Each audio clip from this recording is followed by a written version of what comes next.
The Hindu editorial dictation close together. Start. The decision by India and Bhutan to focus on infrastructure and connectivity during talks between Prime Minister Narendra Modi and Bhutan's fifth king Jingmi Keskar Namgyal Wangchuk is an important marker towards more bilaterally driven regional initiatives.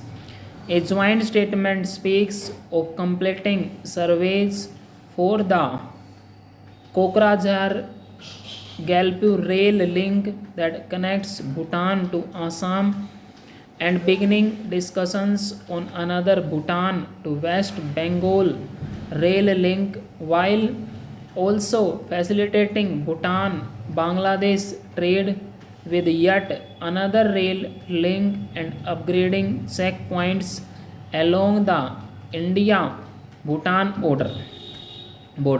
Stop. These plans foretell a future that could well change the development story of the region, including West Bengal and the northeast, Bhutan's south and east Dojik districts, as well as northern Bangladesh. Bhutan's economy has been dependent on hydropower and tourism revenues and has been particularly hit by the COVID 19 pandemic as well as worries over global warming. A lack of opportunities has also led to emigration by educated youth and professionals.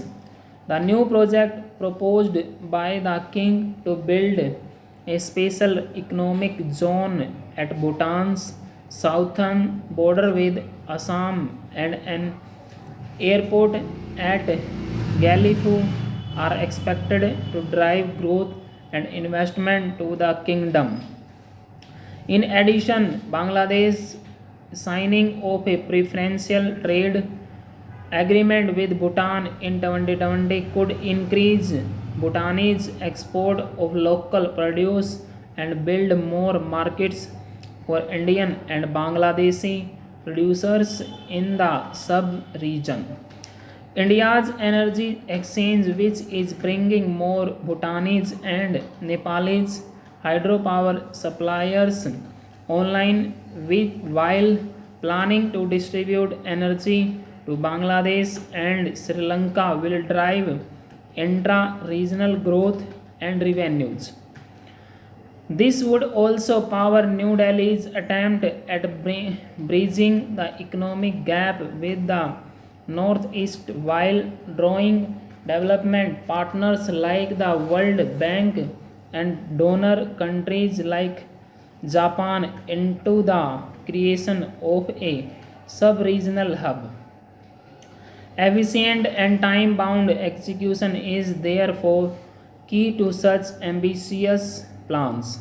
Given India's problems with Pakistan and sanctions on Myanmar for the 2021 Cup blocking the path for trade and land connectivity to the east, working with other countries on India's periphery to build connectivity markets and energy links is the most sustainable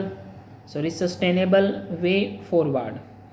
In the longer term, geopolitical conflicts and anti globalization trends are forcing regional groupings to be more cohesive, something South Asia has not been able to achieve as yet.